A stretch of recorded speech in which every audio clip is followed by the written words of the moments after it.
In this video, we're gonna dive into the story of a fascinating character from Zootopia, Finnick. He's Nick Wilde's partner in crime, or at least used to be, and while the movie doesn't reveal a lot about him, his background and relationship with Nick are quite intriguing. So, let's take a closer look at who Finnick is and how he became an important part of Nick's life. Finnick and Nick didn't start off as the best of friends. In fact, they first crossed paths in juvenile detention, where they were more like rivals than partners. They both had their own hustles and were always trying to outdo each other, competing to see who could make the most money on the streets of Zootopia. Their rivalry was intense, with each trying to prove that they were the best at what they did. But as time went on, Finnick and Nick began to realize that they could achieve much more by working together than by constantly competing against each other. Despite being very different in terms of personality and approach, Finnick is tough and no-nonsense, while Nick is more laid-back and charming. They found that their skills complemented each other perfectly. This partnership allowed them to pull off more successful schemes, combining Finnick's strength and Nick's cleverness. Finnick is the smallest member of the fox family, and compared to Nick Wilde, he's significantly smaller. Because of his tiny size, people often mistake him for a toddler or a baby, even though he's actually an adult. His small stature leads many to underestimate him, but Finnick is smart enough to turn this to his advantage.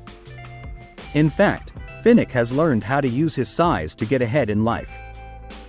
When he was in school, he used his toddler-like appearance to trick his teachers into letting him skip classes.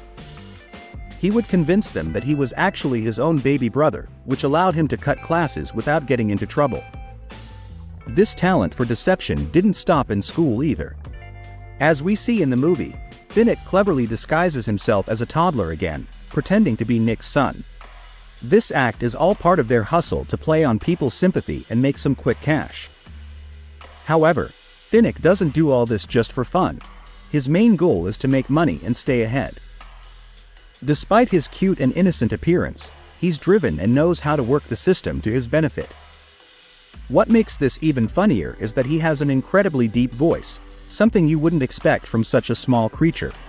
She hustled you good! You a cop now, Nick. You gonna need one of these. Have fun working with the boss! To keep up his toddler disguise, Finnick usually stays silent in public, knowing that if people heard his voice, it would ruin the act. His deep voice is so surprising that anyone who hears it would probably be shocked, as it doesn't match his appearance at all. That's why he prefers to stay quiet when he's pretending to be a toddler, making his disguise even more convincing. The movie doesn't go into much detail, but Finnick actually has a long history of criminal activities. He's clever and knows how to use his small childlike appearance to his advantage. By disguising himself as innocent and harmless, he often manages to avoid getting arrested. Finnick is also smart enough to use his large ears to listen for danger. For example, he can hear police sirens from far away, which gives him enough time to escape before they arrive. He's always one step ahead, using his size and sharp hearing to his advantage. His resourcefulness doesn't stop there. In the movie, we see that he lives in a shabby old van, which he actually stole from an elderly bat. Because of his small size, he's often mistaken for an underage driver when he gets pulled over. It's just one of the many ways his appearance leads people to underestimate him. Even though Finnick doesn't like being mistaken for a toddler because of his size, he's willing to put his pride aside when there's money involved. He's not a fan of the misconception, but when it comes to making money, Finnick knows how to use every asset he has, including his small size. For him, the goal is always to get paid, and if that means playing the role of an innocent child, he's more than willing to do it.